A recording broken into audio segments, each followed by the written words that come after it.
Hello friends, आज हम road act जिसे काला कानून कहते हैं हम उसके बारे में पढ़ेंगे, जिसकी स्थापना वर्ष 1919 में हुई।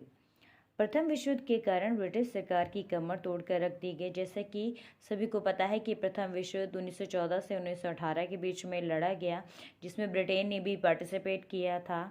और इस समय ब्रिटेन भारत पे कब्जा किया हुआ था। उसने भारत को उपनिवेश बनाया हुआ था। युद्ध में ब्रिटेन को भारी आर्थिक नुकसान हुआ।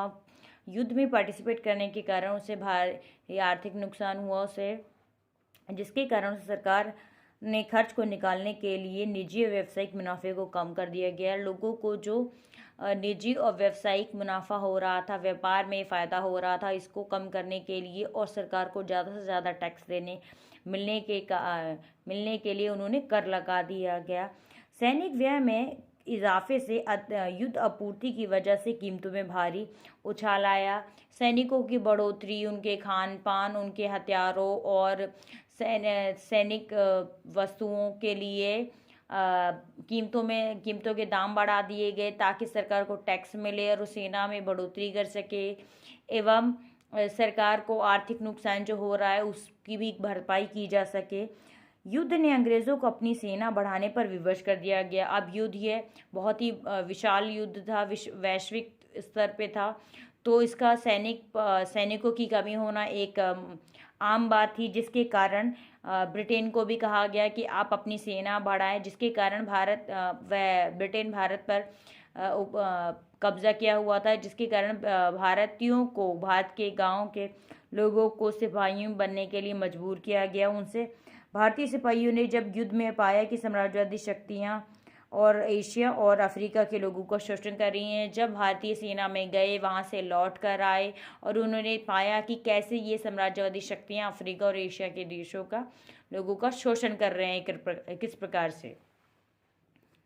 इसी बीच 1917 की फ्रांस की क्रांति हुई। इस घटना में पूरे विश्व को प्रभावित किया। मजदूरों के संघों और संघर्षों का समाचार तथा समाजवादी विचार बड़े पैमाने पर फैलने लगे, जिससे भारत को भी प्रेरणा मिली। फ्रांस की क्रांति से मजदूरों के संघ को बल मिला। उन्हें भी ये था कि जैसा फ्रांस में हो रहा था, हम भी उस प्रकार अगर हम संघर्ष करेंगे तो क्यों ना हम इस निरंकुशवादी सत्ता से, राजावादी सत्ता से हम पीछा छुड़ा सकते हैं। और भारत आज़ाद नहीं हुआ था, जिसके कारण भारत को भी इससे प्रेरणा मिली। और ये सभी कारणों के कारण भारत वैसे भी परेशान था कि सरकार ने टैक्स लगा दिए हैं, ज़बरदस्ती सेना में भर्ती की जा रही है, लोगों को परेशान किया जा रहा है, और इस सब का आभास ब्रिटिश सरकार को था, जिसके कारण रोल्ट एक्ट को लाया गया। Raoult act governor general Chelmsford ने एक कमेटी बनाई।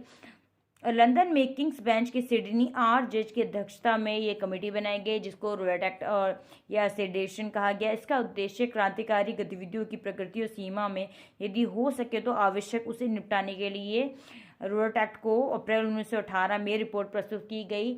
अब उन्हें पता था कि लोग रोष में हैं, गुस्से में हैं कि उनके साथ इतना सारा अत्याचार हो रहा है, आर्थिक और राजनीतिक और सामाजिक तौर पर, तो वह इससे तो उसके लिए वो क्रांतिकारी आंदोलन ज़रूर करेंगे, जिससे निपटने के लिए अंग्रेज़ों ने पहले से प्लान बनाया हुआ था कि हम उनको दबाने के लिए अब कुछ भी करेंगे, जिसके लिए उन्होंने रोल्ट एक्ट लेके आया, जो कि 1918 में पारित हो गया, रिपोर्ट प्रस्तुत की गई।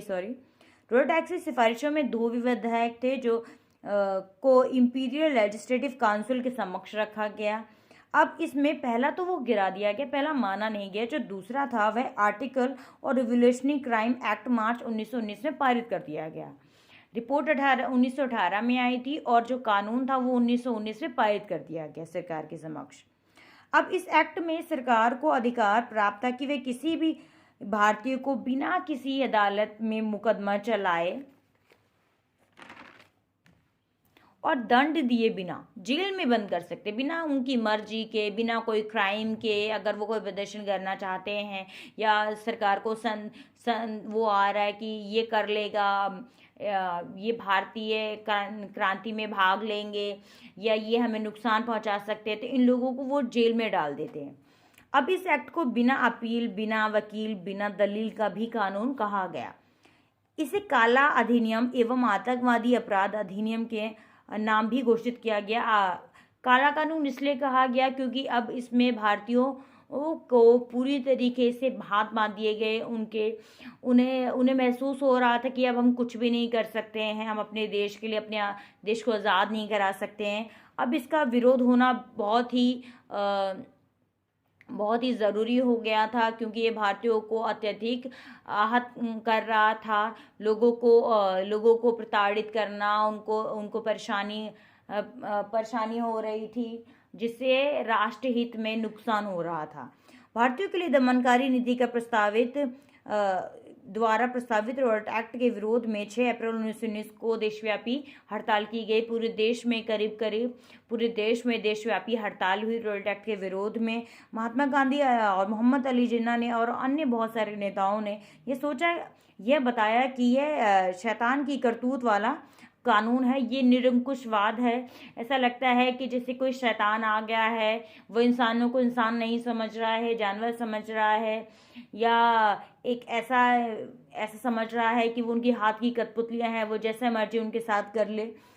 इसके विरोध में गांधी जी ने रॉयट एक्ट के विरोध में सत्याग्रह किया, और जैसे गांधी जी एक प्रमुख नेता थे, एक शक्तिशाली नेता थे, प्रभावशाली नेता थे, जो सभी जनमानस में प्रसिद्ध और माननीय व्यक्ति थे, तो उन्हें गिरफ्तार कर लिया गया ताकि लोग इसमें पार्टिसिपेट ना करें ज़्यादा से ज़्यादा।